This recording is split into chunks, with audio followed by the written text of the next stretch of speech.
नमस्कार, मैं हूं आपके साथ सुमित अवस्थी और आप इस वक्त देख रहे हैं अपना फेवरेट डिबेट शो हम तो पूछेंगे। आज हम तो पूछेंगे में बात योगी आदित्यनाथ की। उत्तर प्रदेश में योगी सरकार का 1 महीना पूरा हो गया है। 17 मार्च को जब यूपी के मुख्यमंत्री के तौर पर योगी आदित्यनाथ के नाम का ऐलान हुआ तो विरोधी ही नहीं, बीजेपी के तमाम नेता और समर्थक तक सन्न रह गए थे। सबको लगा था कि योगी क्यों इतने बड़े मैंडेट के बाद एक ऐसा चेहरा क्यों जिसके पास कोई प्रशासनिक अनुभव नहीं है, जिसकी छवि एक कट्टरवादी नेता की है। उस वक्त दुनिया की नजर में योगी की जो छवि थी उसमें उनकी पहचान कट्टर हिंदूवादी नेता की थी। लेकिन आज 30 दिनों के बाद योगी आदित्यनाथ की नई छवि दिखाई दे रही है। इसमें उन्हें जननायक, गरीबों का हितैषी और सबका साथ सबका विकास के रास्ते पर चलने वाला बताया जा रहा है। उनके समीक्षक, उनके आलोचक दोनों इस बात को कह रहे हैं, लेकिन उनके राजनीतिक विरोधियों की राय कुछ और भी हो सकती है।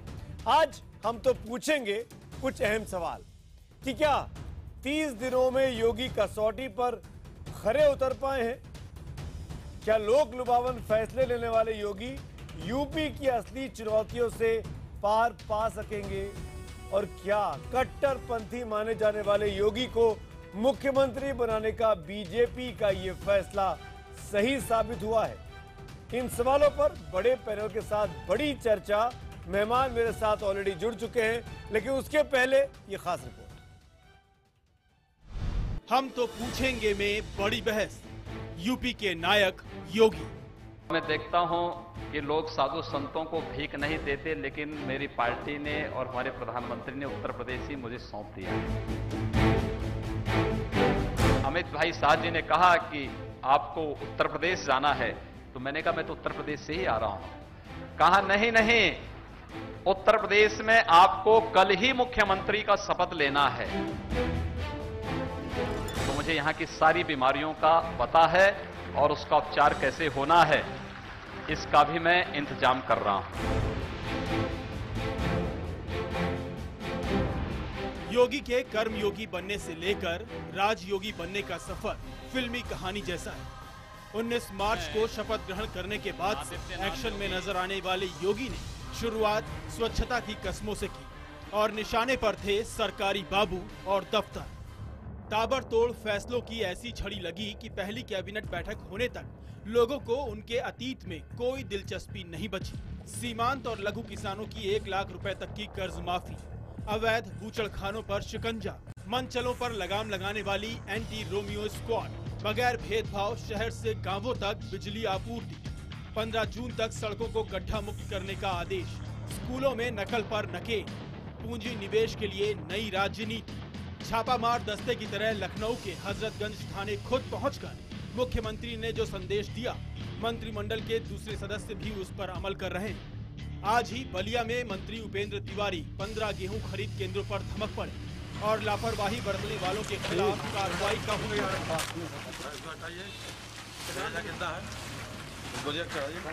और जो संकल्प लिया था देश के प्रधानमंत्री जी ने, किसान का उत्थान, गरीब का उत्थान, पंक्ति में पीछे खड़े व्यक्ति का उत्थान, उसको केंद्र में रखकर हमारी सरकार फैसले कर रही है। तो वहीं बीजेपी विधायक चंद्र प्रकाश शुक्ला सरकारी अस्पतालों की सुध लेते देखे गए।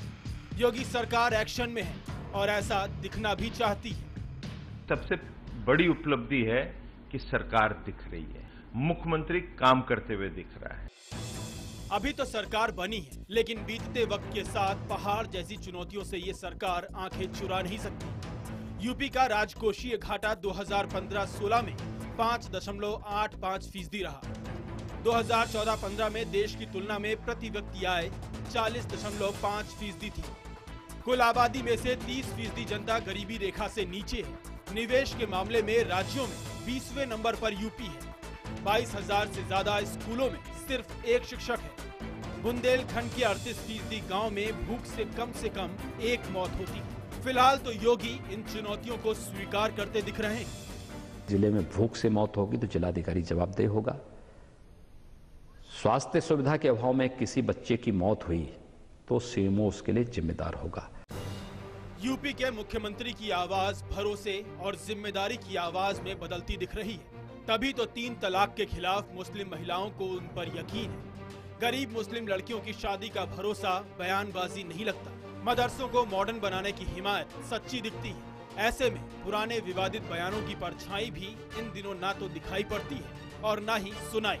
हम तो पूछेंगे, क्या 30 दिनों में सीएम योगी ने अपनी पुरानी छवि से पार पा लिया? एक बार फिर सुनिए हमारा आज का बड़ा सवाल, क्या 30 दिनों में सीएम योगी ने अपनी पुरानी छवि से पार पा लिया है? अगर आपका जवाब हाँ है तो HTP स्पेस देकर Y लिखिए, नहीं के लिए HTP स्पेस देकर N लिखिए और 51818 पर आप अपने जवाब हमको SMS कर सकते हैं #HTP और #योगी के 30 दिन के जरिए भी आप अपने सवाल सुझाव हमको जरूर भेजें। मेहमानों का परिचय कराता हूं जो इस वक्त बड़े पैनल में हमारे साथ जुड़ रहे हैं। सबसे पहले यहाँ स्टूडियो में मेरे साथ 3 खास मेहमान हैं।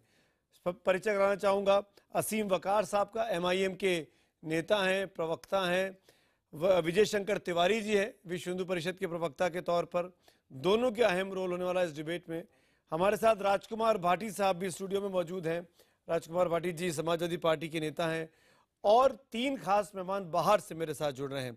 भारतीय जनता पार्टी के प्रवक्ता डॉक्टर संबित पात्रा, राजीव त्यागी कांग्रेस पार्टी के प्रवक्ता, और साथ में जफर सरेशवाला जो कि चांसलर हैं मौलाना आजाद नेशनल उर्दू यूनिवर्सिटी के बॉम्बे से, मुंबई से मेरे साथ लाइव हैं। आप सबके साथ इस बातचीत को मैं आगे बढ़ाऊं, आप सबकी इजाजत से एक बहुत छोटा सा इंटरव्यू मैंने यूपी सरकार के बड़े मंत्री सिद्धार्थनाथ सिंह का किया है। एक झलक उसकी दिखा देता हूं कि सरकार क्या सोचती है एक महीना पूरा होने पर, और फिर हम इस डिबेट को आगे बढ़ाएंगे कि क्या योगी अपनी छवि से इन 30 दिनों में दूर निकल आए हैं। सिद्धार्थनाथ सिंह से मैंने जो कुछ देर पहले बातचीत की उसके कुछ टुकड़े में सबसे पहले आपको सुनाता हूं। पहला मेरा सवाल था कि क्या मुख्यमंत्री योगी प्रधानमंत्री नरेंद्र मोदी के नक्शे कदम पर नहीं चल रहे हैं? हर फैसला, हर तरीका वही जो 2014 की शुरुआत में मोदी जी दिल्ली में कर रहे थे, वही काम लगता है योगी जी लखनऊ में कर रहे हैं। देखिए, हम सभी को प्रेरणा मिलती है आदरणीय प्रधानमंत्री जी से, और आदरणीय योगी आदित्यनाथ जी भी जैसे सभी कार्यकर्ता वहां से प्रेरणा लेते हैं, मगर एक काम करने की ऊर्जा हमारे मुख्यमंत्री जी में है। और वो उत्तर प्रदेश के अंदर जिस नई ऊर्जा के साथ आए हैं उससे दिखता है कि उत्तर प्रदेश के अंदर एक नया उत्तर प्रदेश बढ़ने का निर्माण वो डालते जा रहे हैं। एक चीज और सिद्धार्थ मैं आपसे जानना चाह रहा था, अब गुड़ी बातें बहुत होंगी क्योंकि 30 दिन का वक्त हुआ है, लेकिन एक भाव ये भी आ रहा है कि योगी जी राम मंदिर के मामले पर चुप्पी साध कर बैठे हुए हैं, कुछ नहीं बोल रहे हैं, लेकिन मुसलमानों से जुड़े इश्यूज पर वो जरूर कुछ ना कुछ बयान दे रहे हैं। अभी देखिए, कल उन्होंने चीर हरण वाली बात कह दी, 3 तलाक के मामले पर गरीब मुस्लिम लड़कियों की शादी की बात उन्होंने की, उसमें भी इल्जाम लगा कि वो भी क्या तुष्टीकरण कर रहे हैं, एक खास तबके के लिए काम करने की कोशिश कर रहे हैं। तो ये इन तमाम मुद्दों को लेकर क्या ये सोची समझी रणनीति है? नहीं, देखिए, मैं ये नहीं मानूंगा। ये विषय सुप्रीम कोर्ट ने उठाया और सुप्रीम कोर्ट ने 3 तलाक का विषय उठाया, और वो भी भारतीय जनता पार्टी या भारतीय जनता पार्टी का कोई मोर्चा, माइनॉरिटी मोर्चा लेके नहीं गया था।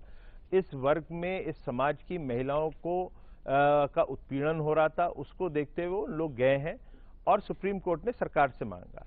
सरकार ने अपना निर्णय दिया, उसमें पार्टी का जो निर्णय है वो साफ पहले से रहा है। और हमारा ये भी मानना है, क्योंकि प्रधानमंत्री जी ने अभी जो कार्य समिति हुई उसके अंदर भी कहा हमारा समाज को बांटने का नहीं या मुस्लिम समाज को बांटने का नहीं है। एक और अहम सवाल, सरकार के तमाम मंत्री औचक निरीक्षण कर रहे हैं और दिखा रहे हैं कि सरकार काम करती हुई दिखना भी चाहती है, बहुत अच्छी बात है, लेकिन हम लोगों ने, हमारे न्यूज 18 इंडिया ने रियलिटी चेक किया, अलग अलग जगहों पर जाकर ETV के साथ मिलकर, ना अधिकारी आज भी टाइम पे आ रहे हैं, सरकारी डॉक्टर जो है वो प्राइवेट प्रैक्टिस आज भी कर रहे हैं, सरकारी दफ्तरों में गंदगी अभी भी दिखाई दे रही है, जो स्वच्छता की बात की जा रही थी। तो क्या माने, कोई एक डेडलाइन आप लोग तय करेंगे कि हम इतने दिनों के बाद आपसे आपके काम का लेखा जोखा लेंगे? मैं अपने विभाग की बात करूंगा तो मेरे पास 6,500 डॉक्टर्स की कमी है, और जब 6,500 डॉक्टर्स की कमी है, आप कोई भी निर्णय ले लियो, कल तो पूरा नहीं हो सकता, मगर नीतियां बननी होती हैं, उसको फिर क्रियान्वित करना पड़ता है। हम लोग काफी, चाहे वो मंडी का हो या स्वास्थ्य केंद्र का हो, हर जगह समस्या यही है। अभी तक पिछली सरकारों ने वहां पे लोगों की भर्तियां नहीं करी, क्योंकि लोक सेवा आयोग जिसकी चर्चा कम की जाए उतना ही अच्छा है, मैं वो भ्रष्टाचार का अड्डा बना हुआ था। भर्तियां 2-2, 3-3 साल लेट चल रही थी। तो हम हर चीजों पे काम कर रहे हैं। तो जो काम नहीं हो पा रहे हैं या जो काम चीजें डिले हुई हैं, उसके लिए पिछली सरकारों पर ठीकरा फोड़ रहे थे सिद्धार्थनाथ सिंह। डिबेट की शुरुआत करता हूं सबसे। राजकुमार भाटी जी, पिछली सरकार आप ही की थी, जिम्मेदारी आप पर ज्यादा बनती है। अगर डॉक्टरों की कमी है, अगर कृषि मंडियों में काम नहीं हुआ है, भर्तियां नहीं हो पाई लोक सेवा आयोग के जरिए, तो जिम्मेदारी आपकी बनती है। भाटी साहब। नहीं, विरोधाभासी बात सिद्धार्थनाथ सिंह जी ने कही। एक और तो कहा कि भ्रष्टाचार का अड्डा बना हुआ था, दूसरी ओर कहा कोई काम नहीं हो रहा था। जहां भ्रष्टाचार होता है वहाँ काम बहुत तेजी से होता है, और जहां काम नहीं होगा वहाँ भ्रष्टाचार नहीं कर सकता आदमी, पहली बात। दूसरी बात, अभी आपने कहा कि योगी जी मोदी जी के नक्शे कदम पर चल रहे हैं। हमें योगी जी से बहुत उम्मीदें हैं। योगी जी बहुत काम करें उत्तर प्रदेश में, उत्तर प्रदेश को विकास की ऊंचाइयों पर ले जाएं। हम दुआ करेंगे कि वो मोदी जी के नक्शे कदम पर ना चलें, क्योंकि मोदी जी ने 3 साल में कुछ करके दिखाया नहीं है। केंद्र में कोई एक उपलब्धि मोदी जी की है नहीं। जो चुनाव में वादे किए थे, लोकसभा चुनाव के अंदर जब वोट मांगने आते थे, जो मतदाताओं से कह के गए थे, उनमें से कोई काम किया नहीं है। तो ऐसा काम कृपया योगी जी ना करें। जहां तक छवि की बात है, अभी आपने कहा कि योगी जी की छवि बदल रही है, तो किस मुद्दे पर योगी जी के विचार बदल गए हैं? क्या राम मंदिर मुद्दे पर योगी जी के विचार बदल गए हैं? क्या लव जिहाद के मुद्दे पर योगी जी के विचार बदल गए हैं? क्या योगी जी भाषण दिया करते थे कि मेरे एक हाथ में माला है और एक हाथ में भाला है? क्या 30 दिन में योगी जी ने एक भी ऐसा भाषण दिया? नहीं, आप ही से पूछता हूं। दिया नहीं है, लेकिन पुराने 30 दिनों में योगी जी काम करते दिखे कि नहीं दिखाई दिया? उन्होंने पुराने वालों का खंडन भी नहीं किया है। वो खंडन करने की क्या जरूरत है? खंडन की इसलिए जरूरत है कि अभी उनकी छवि लोगों के दिमाग में वही एक उग्र व्यक्ति की है। नहीं, आप जो एक बना रहे वर्ग विशेष के खिलाफ वो तो उर्दू यूनिवर्सिटी के लिए जमीन भी दे रहे हैं। जो एक वो राम मंदिर के मामले पर कोर्ट की बात भी कर रहे हैं। अगर तुम एक मारोगे तो हम 100 मारेंगे। ये आप कह रहे हो। हमारी एक लड़की ले जाओगे, 30 दिनों का एक बयान बताइए ना। तो क्या इन बीते 30 दिनों का और उसके पहले के 60 दिनों का एक बयान बताइए। को तैयार होंगे कि मेरे पूर्व के विचार जो थे वो गलत थे, मैं उनके लिए माफी चाहता हूं उस समुदाय से, जिस समुदाय की भावनाओं को मैंने आहत किया या अरे भाई खिलाफ में। सॉरी टू से दिस भाटी साहब, क्या मुलायम सिंह ने माफी मांगी?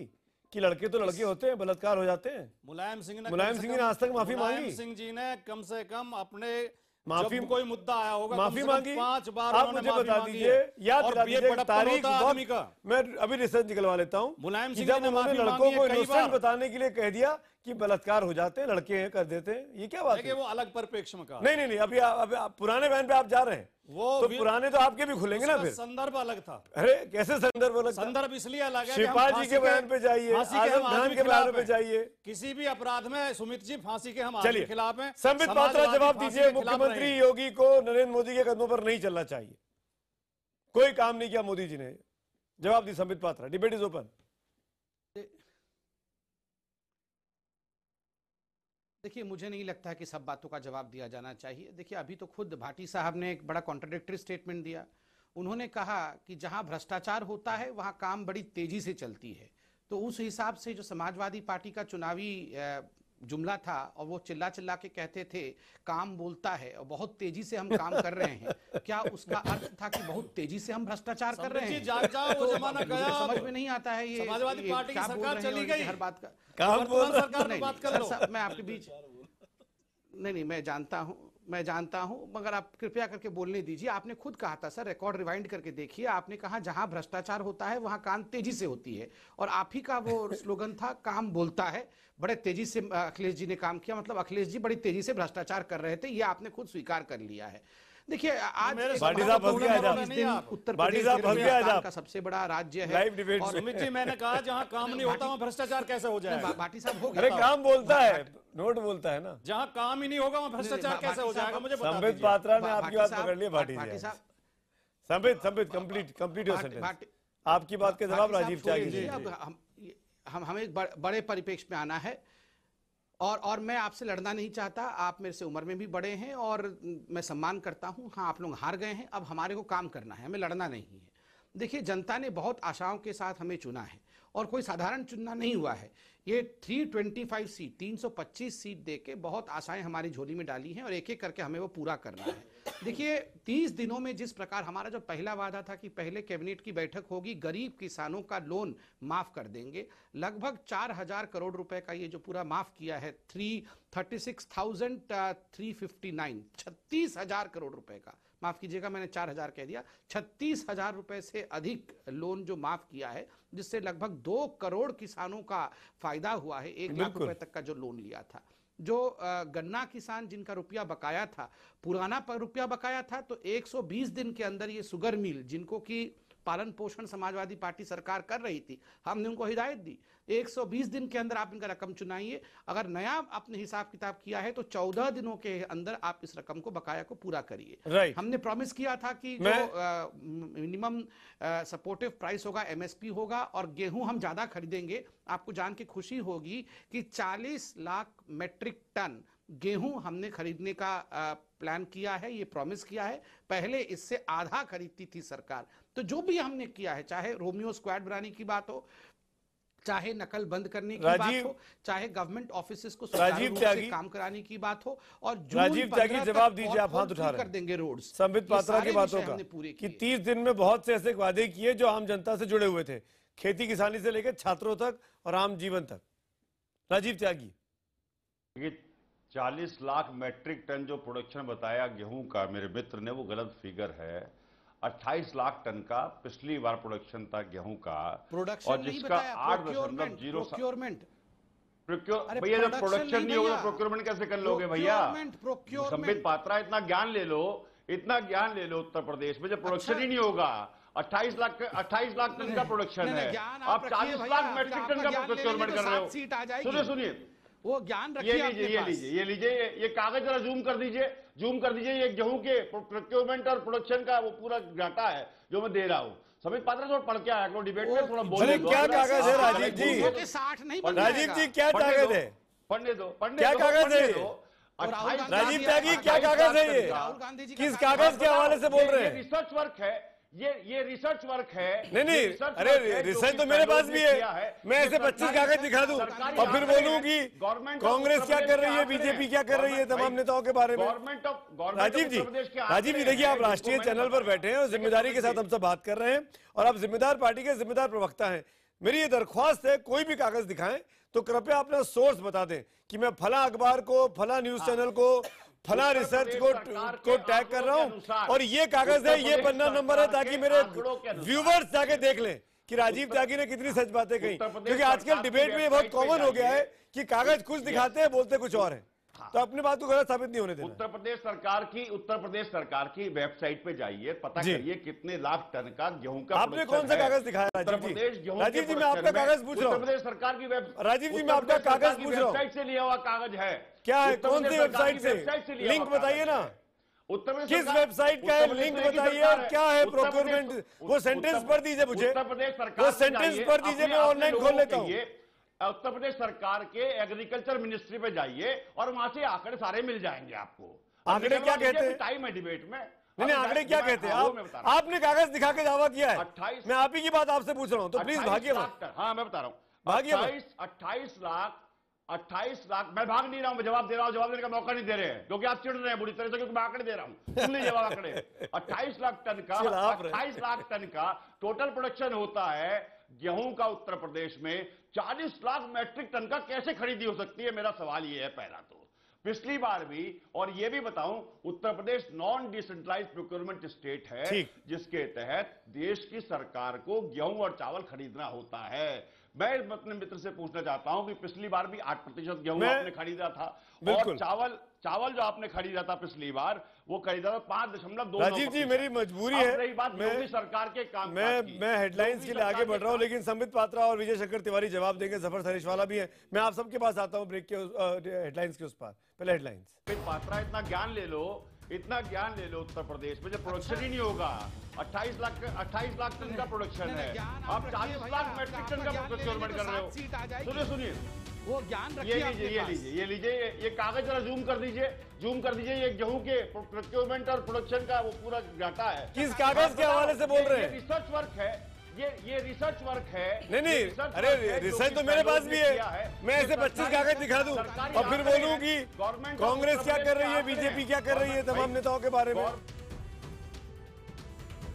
मैं डिबेट को आगे बढ़ाऊं उसके पहले अब तक के नतीजे जो आए हैं वो देख लेते हैं। आज का हमारा सवाल है कि क्या 30 दिनों में सीएम योगी ने अपनी पुरानी छवि से पार पा लिया है? जवाब देने वालों में 91% एसएमएस पे हाँ में जवाब देते हैं और ट्विटर पोल के नतीजे भी आपके सामने स्क्रीन पर है।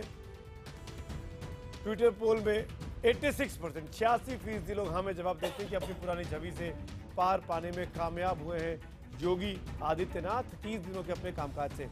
डिबेट को आगे बढ़ाता हूं। मेरे साथ और भी मेहमान हैं। जफर सरेश, राजीव जी मैं आऊंगा, जफर सरेश वाला हैं, असीम वकार साहब है, विजय शंकर तिवारी जी हैं। सबसे पहले जफर सरेश वाला मैं आपकी राय जानना चाहूंगा। आप क्योंकि मिले हैं जाके मुख्यमंत्री योगी आदित्यनाथ से और आपने मौलाना आजाद यूनिवर्सिटी का एक प्रोजेक्ट भी सरकार ने पास किया, आपने जो प्रेजेंटेशन दिया है, जो खबरें हमने देखी, मैं आपसे जानना चाहता हूं क्या आपको लगा कि योगी आदित्यनाथ मुसलमान विरोधी हैं? क्योंकि बार बार ये बात कही जाती है, जैसे राजकुमार भाटी साहब कह रहे थे अभी, कि वो पुरानी छवि से कैसे बाहर आ पाएंगे, उन्होंने माफी आज तक नहीं मांगी है।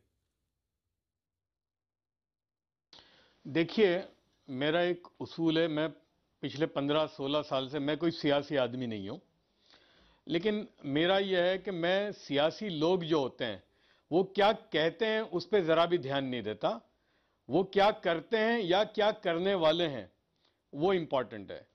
रही बात योगी जी की, तो आपको तो सुमित जी पता है कि मेरा खुद उनको जबरदस्त घमसान सी लड़ाई हुई थी मेरी आप ही के चैनल पर। जी हाँ, लव जिहाद। और जब भी योगी साहब लव जिहाद के मामले में, हर मामले में मैंने उनका डट के मुकाबला किया है, तो मुझे तो कोई ये सबक सिखाया ही नहीं। लेकिन चूंकि मैं एक यूनिवर्सिटी का चांसलर हूं, उर्दू यूनिवर्सिटी है, और आप जानते हैं कि ये हिंदुस्तान की अकेली उर्दू यूनिवर्सिटी है जी। और मुझे बड़ा अफसोस हुआ जब से मैं चांसलर बना, मुझे बहुत अफसोस इस बात का हुआ कि उर्दू का जो मरकज है वो यूपी और लखनऊ है सदियों से, लेकिन वहां उर्दू यूनिवर्सिटी का कैंपस ही नहीं है, जबकि हिंदुस्तान के 11 शहरों में कैंपस है, 157 इसके सेंटर्स हैं। अच्छा, मैंने पहले कोशिश की, मतलब मैं चांसलर बना 2 साल में जी, मैं 2015 में मैंने एक प्रोग्राम किया तालीम और तरबियत के नाम पर लखनऊ में, तो उस वक्त के चीफ मिनिस्टर जो थे उनको मैंने खुद जाके दावत दी, उनको बुलाया चीफ गेस्ट के तौर पर, लेकिन किसी वजह से वो नहीं आ पहुंचे, नहीं आए।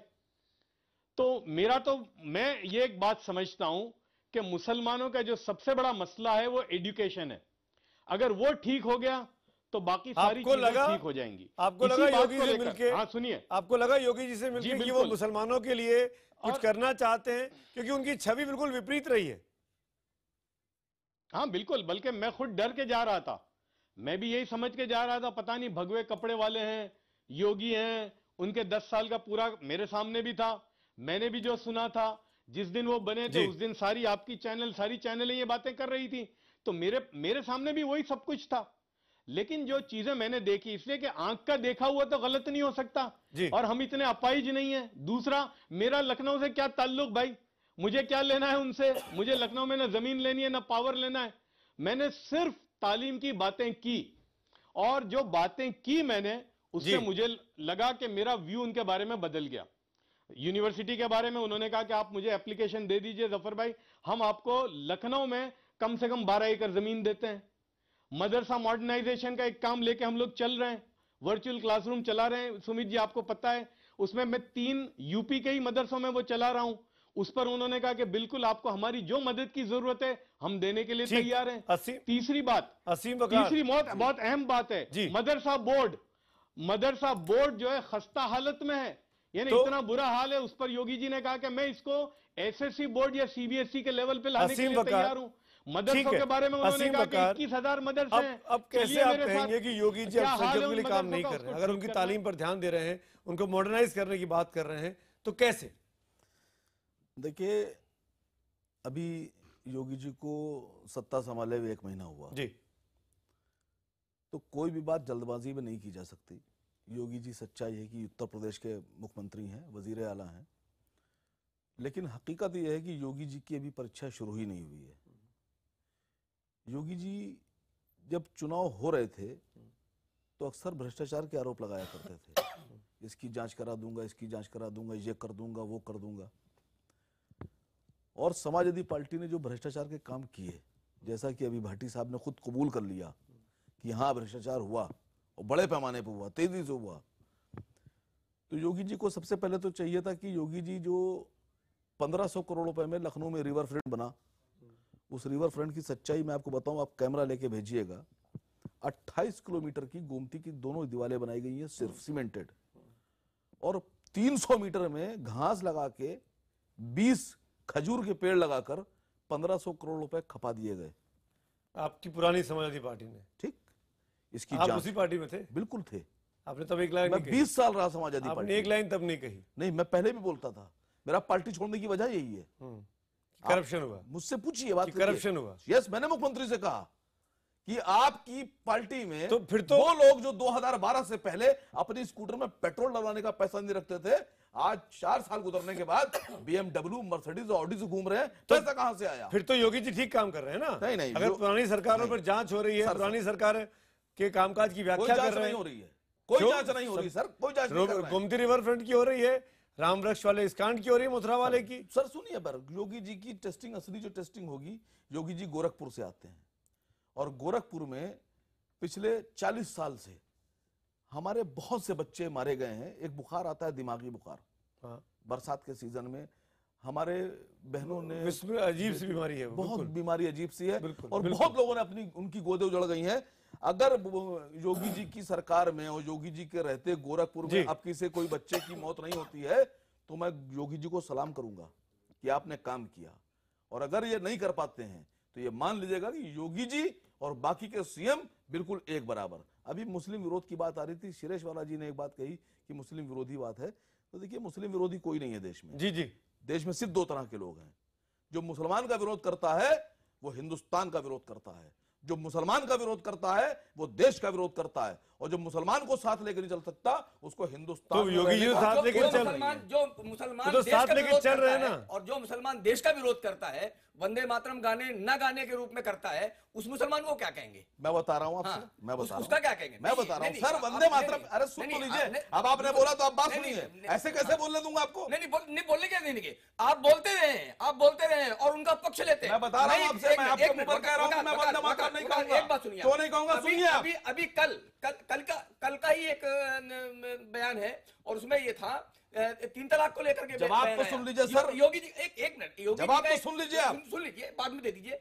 योगी जी का एक बयान आया है, कल का ही है भी, तलाक के मामले में, कि जो लोग इस समय चुप हैं वो अपराधी हैं। मैं जवाब कहते हैं वो जो जवाब दे रहा हूं करने वाले लोग हैं, आज वो कहां हैं? सर, आज महिलाओं, वो जो कहते हैं कि हम आधुनिक हैं, हम पर विजय जी, विजय जी, सर मैं जवाब दूंगा इसका, मैं वंदे मातरम जवाब दूंगा, मैं जवाब दूंगा वंदे मातरम होने की बात करते हैं, वो मुस्लिम महिलाओं के तलाक के विषय पर चुप क्यों हैं? मैं जवाब दे रहा हूं। अरे पूछे तो मुझसे, एक मिनट, आप क्या आप अकेले नहीं, कुछ नहीं, सुमित जी मुझे जवाब देना दीजिए, जवाब देने दीजिए। आप वंदे मातरम पे सुनिएगा।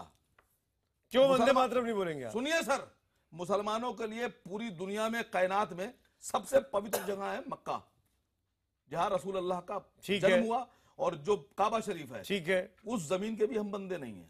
ठीक है, सुनिए, हम मोहम्मद साहब के बंदे भी नहीं है, ठीक है, हम अपनी माँ के बंदे भी नहीं है, उसके बेटे हैं हम रसूल अल्लाह के बेटे नहीं है, हम इमाम हुसैन के बेटे, हम इमाम बांग्लादेश का मुसलमान जहां रहते हैं मातृभूमि की वंदना कर सकता है, तो क्या बांग्लादेश का मुसलमान और भारत के मुसलमान में दोनों की सोच में अंतर है क्या? दोनों की पाठ्यक्रमों में अंतर है क्या? बात सुनिएगा, सोच में अंतर है क्या? ये बताइए। मैं आपसे कह रहा हूं कि हम बंदे तो मोहम्मद साहब के भी नहीं है, हम हजरत अली के बंदे भी नहीं है, हम इमाम हुसैन के बंदे नहीं है, हम किसके हैं? हम कह रहे हैं कि बांग्लादेश और हिंदुस्तान के दोनों के मुसलमानों के बोलिए ना, सोच में अंतर है क्या? बोलने देंगे तो बोलिए। हमने आपसे कहा कि हम बंदे तो अपनी माँ के भी नहीं, हम उसके बेटे हैं, और भारत माँ के भी हम बेटे हैं, हम बंदे नहीं हैं। आपसे ज्यादा मोहब्बत करते हैं। नहीं, बंदे क्या होता है? बंदे का मतलब क्या है? बंदे क्या होता है? बंदे क्या समझते हैं? होता क्या बंदे? बंदे आप क्या समझते हैं? हम जो समझते ये बंदा जा रहा है, वो बंदा जो आ रहा है, उस बंदे से जोड़ रहे हैं। बंदे क्या है? ये वो बंदे नहीं है। तो क्या बंदे? ये वो बंदे नहीं है। क्या बंदे? ये वंदना वाली बात है। तो वंदना हम नहीं कर सकते। अरे हम मोहब्बत ये करते हैं। जो वंदना नहीं ये कर सकता है, जो अरे वंदना नहीं भाई कर सकता है, वंदना आदमी किसकी करता है? कैसे हो सकता मैं है? आपको जब नमस्कार करता हूँ, मैं जवाब दे रहा हूँ सर। मैं जब आपको नमस्कार करता हूँ तो वो क्या वंदना नहीं हुई? नहीं सर, तो वो क्या वो हुआ? रिस्पेक्ट है। तो वंदना उसी रिस्पेक्ट की बात है। सुनिए बात, उसी रिस्पेक्ट की नहीं, बात नहीं, है। अलग-अलग आप चीज़ है। बंदे से मत जोड़िए, नहीं, सर, आप सुनिए। इस तरीके से दिग्भ्रमित मत करिए जनता नहीं, को। दिग्भ्रमित नहीं, नहीं, नहीं। आप इनकी सच्चाई सुन लीजिए, सच्चाई सुन लीजिए, टॉपिक पे आते हैं। योगी जी पे आते हैं, वंदे मातरम पर डिबेट नहीं है। अरे सर पहले टेस्टिंग कर लीजिए। ये बात करते हैं भारत माँ की, ये बात करते हैं गाय की। अब इनकी सुनिएगा आप। अब आप गाय पे हम बात करते हैं राष्ट्र की, हम बात करते हैं भाई साहब, गाय के लिए आप आदमी मार डालते भाई हैं, साहब, आप पहलू भाई खान को साहब, राजस्थान मार डालते हैं, आपके और गोवा में आप शासनकाल अपनी माँ को में कटवाते हैं। आपके शासनकाल में गोवा में आप अपनी माँ को भगवान की कटवाते बात हैं। नहीं करते हैं, आप हम फ्रॉड गाय कर की रहे बात हैं करते हैं, हम गंगा की बात करते हैं, आप गीता देश की से बात फ्रॉड करते कर हैं, रहे हैं। देश की बात आप करते हैं, फ्रॉड की कर रहे बात हैं देश करते से। हैं, हम आप रामायण देश की से- बात करते मैं हैं, आप फ्रॉड कर रहे हैं देश को। एक मिनट आप संबित पात्रा बोलना चाह रहे हैं। Sambit Patra debate is open. Sambit Patra, मैं ही बोलना चाह रहा हूँ, मुझे मौका दीजिए। राजीव जी इसके बाद संबित पात्रा। देखिए सुमित जी, यहाँ इतना शोर था, सुने पे सुन नहीं पाया मैं आपकी आवाज। सुमित जी, बोलिए, जी बोलिए। यहाँ हमें टॉपिक में वापस आना पड़ेगा। जी बिल्कुल। देखिए सुमित जी, हमें टॉपिक पे वापस आना पड़ेगा। 30 दिन हुए हैं योगी सरकार को उत्तर प्रदेश में। देखिए 2-3 यहाँ समझने का विषय है। उत्तर प्रदेश हिंदुस्तान का सबसे बड़ा राज्य है और इतने वर्षों तक सपा बसपा का जो अल्टरनेटिंग सरकारें रही हैं, उसके बाद जिस प्रकार उत्तर प्रदेश उभर के आई, वो एकदम उभर के ही नहीं आ पाई और जनता का जो वहाँ सपना था वो भी चकनाचूर हो गया।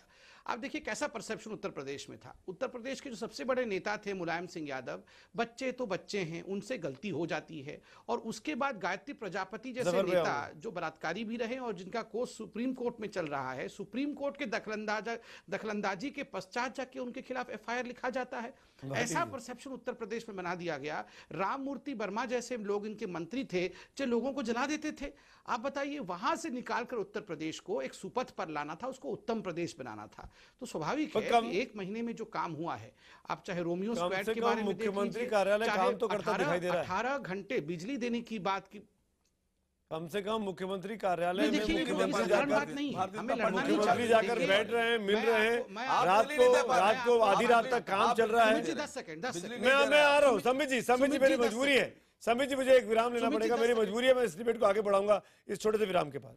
मुसलमान देश का विरोध करता है, वंदे मातरम गाने न गाने के रूप में करता है, उस मुसलमान को क्या कहेंगे? मैं बता रहा हूँ, हाँ, मैं बता रहा हूँ, उसका क्या कहेंगे? मैं बता रहा हूँ सर। वंदे मातरम, अरे सुन तो लीजिए। अब आपने बोला तो आप बात सुनिए। विजय जी सर मैं जवाब दूंगा इसका। मैं वंदे मातरम जवाब दूंगा, मैं जवाब दूंगा। वंदे मातरम होने की बात करते हैं, वो मुस्लिम महिलाओं के तलाक के विषय पर चुप क्यों है? जनाब, बांग्लादेश का मुसलमान जहाँ रहते हैं मातृभूमि की वंदना कर सकता है, तो क्या बांग्लादेश का मुसलमान और भारत के मुसलमान में दोनों की सोच में अंतर है क्या?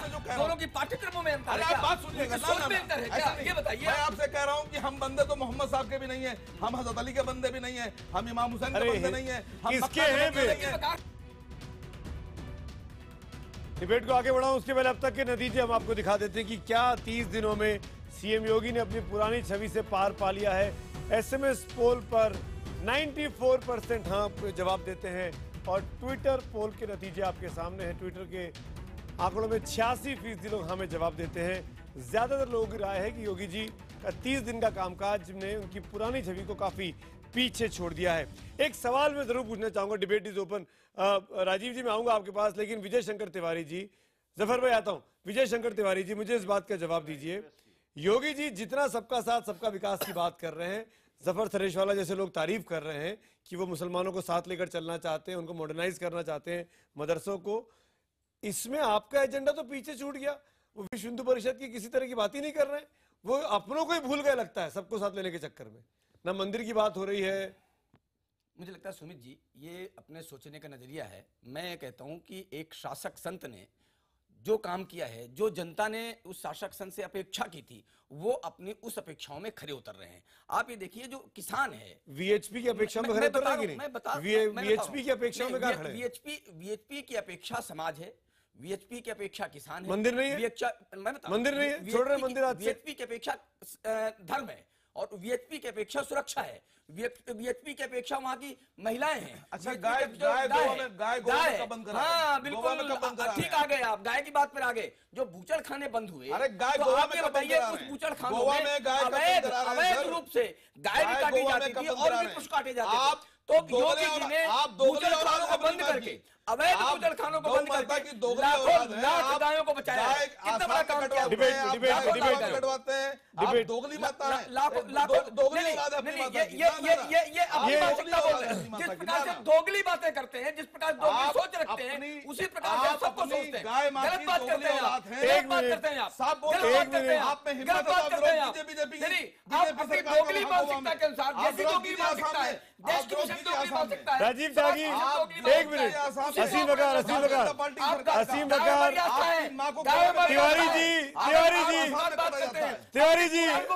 जी, असीम बकार, तिवारी जी,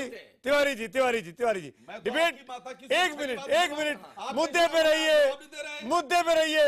राजीव त्यागी के पास जाना चाहूंगा, काफी देर से हाथ उठा। राजीव त्यागी, क्या आपको लगता है कि ये तमाम मुद्दे जो बार बार रहकर विश्व हिंदू परिषद के नेता जो उठाते रहे हैं, क्या ये योगी जी के कामकाज में रोड़ा बन सकते हैं बचे हुए 4 साल 11 महीने में?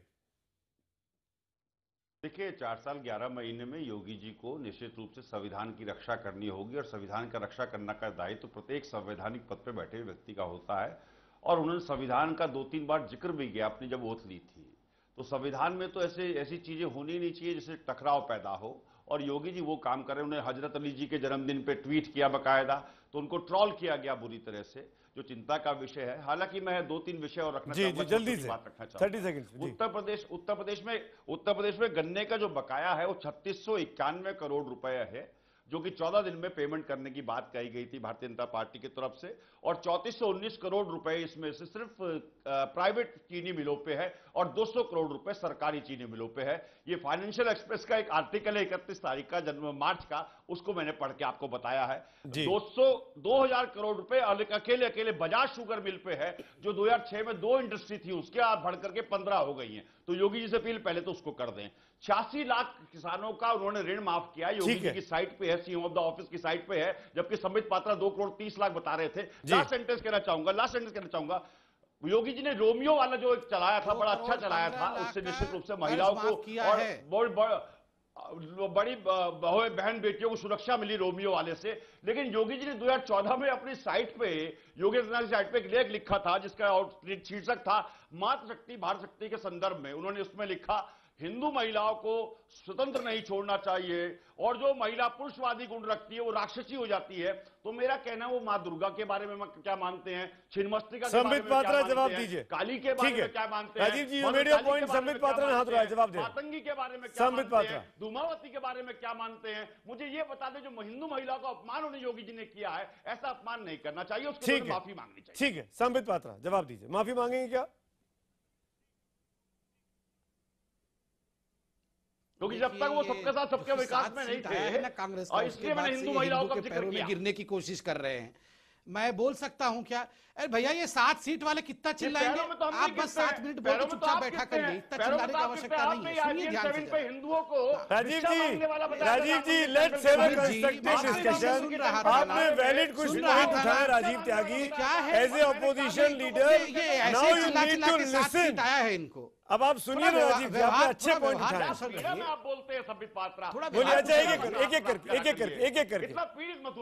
करके संबित पात्रा, संबित पात्रा आप जवाब दीजिए। राजीव, संबित पात्रा जवाब दीजिए। राजीव जी, आप लोगों को समझने की आवश्यकता है कि आप लोग जैसे प्रवक्ता जो व्यवहार करते हैं, उसके कारण 7 सीट हो गया है। कृपया करके थोड़ा व्यवहार कुशल दिखाइए, लोगों को पसंद नहीं है दूसरों के बीच में चिल्लाना, ऐसे व्यवहार की गई है उत्तर प्रदेश में गेहूं की और चावल की। मैं बात कर सकता हूं सुमित जी, मैं बात कर सकता हूं सुमित जी। ये आप बताइए, 7 सीट इनको मिले हैं, वो इतना चिल्लाएंगे? आज हमारा दिन है, हम बोल नहीं पाएंगे। संबित जवाब दीजिए, संबित जी जवाब दीजिए।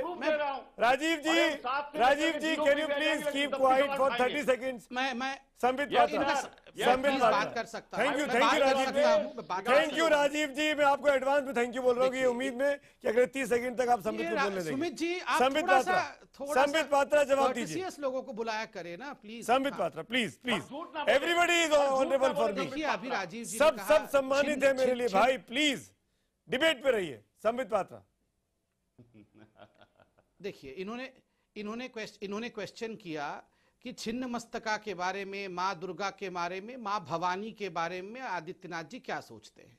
मैं तो सिर्फ आपको इतना कह रहा हूं, आदरणीय सोनिया गांधी जी को कहिए कि छिन्न मस्तका नाम एक बार पढ़ के सुना दे।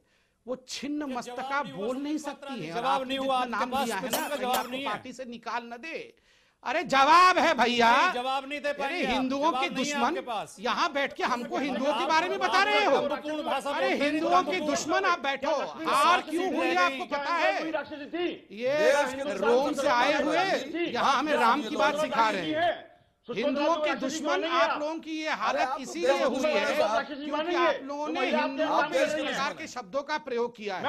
राम एग्जिस्ट नहीं करते हैं, ये आप जैसे लोगों ने कहा था। जरा आदरणीय सोनिया गांधी जी को आप योगी के बारे में छिन्न मस्तका समझिएगा।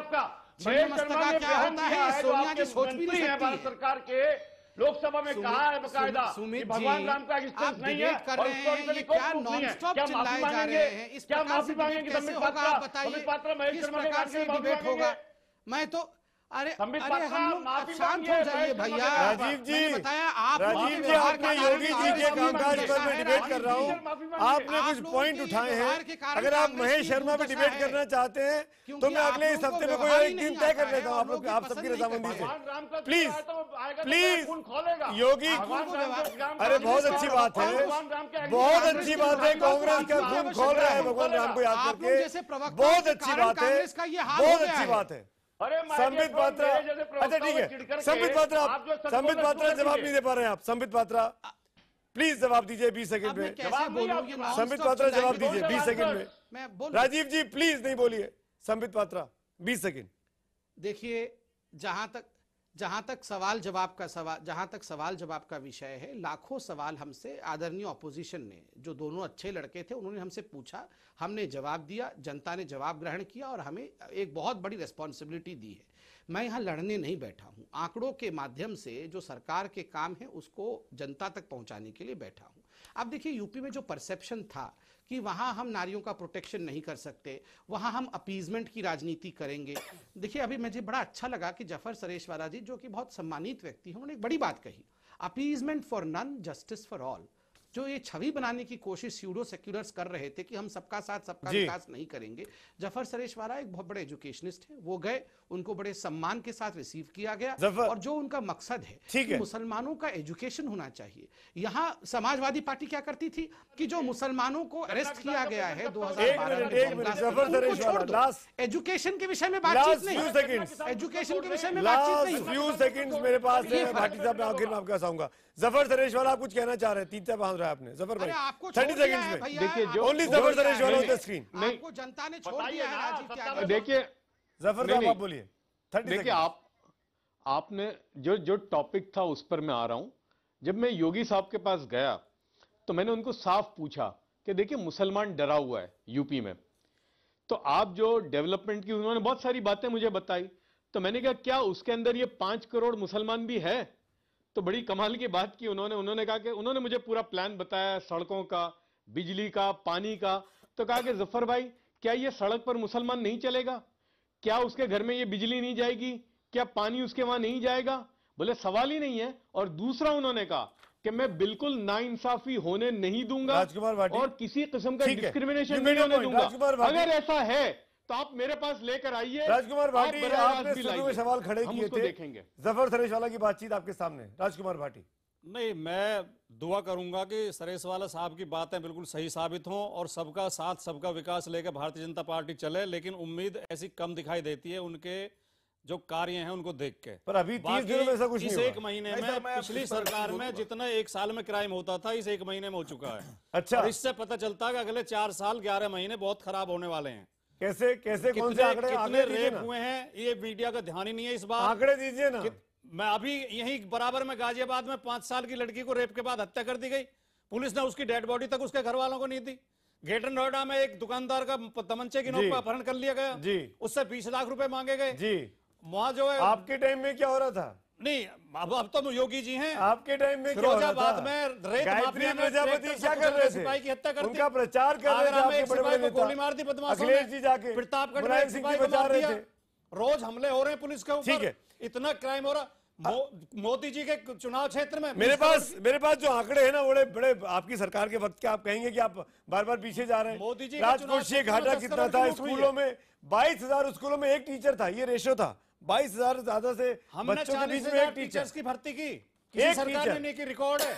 40,000 असीम वकार टीचर्स की भर्ती हमारी सरकार ने की। क्यों योगी पे शक है आपको? क्यों सर? 30 सेकंड इसलिए शक जल्दी से, इसलिए शक है कि मैं अभी जब आ रहा था सुमित जी 10 सेकंड लखनऊ में चलता हूँ, बाई रोड चलता हूँ, तो जहां जहां होल्डिंग्स लगे हैं बड़े बड़े जी, योगी जी की एक संस्था है हिंदू युवा वाहिनी जी, वो होल्डिंग्स लगाए हुए हैं कि उत्तर प्रदेश में रहना है तो योगी योगी कहना है। ये सच है? मैं आपको दे दूंगा, फोटो दे दूंगा खींच। नहीं, ये सच है क्या? बिल्कुल सच्चाई है। ऐसा करना पड़ेगा संबित पात्रा? सर सच्चाई है ये। संबित पात्रा ऐसा करना सर, पड़ेगा? अगर हिम्मत है किसी में तो आसिम वकार से योगी योगी कहला के दिखाए, मुझ मुड़ा दूंगा अपनी। संबित पात्रा ऐसा करना पड़ेगा क्या? योगी योगी कहना पड़ेगा? यूपी में रहना है तो लगता है। देखिए इसका जीता जागता उदाहरण अभी आपके पैनल में बैठे जफर सरेशवाला है। उन्होंने कहा कि बहुत सारे ऐसे लोग भ्रम फैलाते हैं। आप कहलाएंगे आसिम वकार से योगी योगी कहला के दिखाइए आप। नहीं, ये आपका दावा है, आप ही कह रहे हैं कि मैं दावे को चुनौती देता हूं। अपने ही दावा करते हैं, अपने दावे को चुनौती दे रहे हैं। वक्त की कमी है, तमाम मेहमानों का शुक्रिया अदा करूंगा, लेकिन जनता का फैसला आपके सामने था। ज्यादातर लोगों ने कहा कि 30 दिन का कामकाज ने बीते इतिहास को काफी पीछे छोड़ दिया है योगी आदित्यनाथ के। इसी नोट पर सीधे चलते हैं 100 बात की एक बात देखते हैं किशोर के साथ।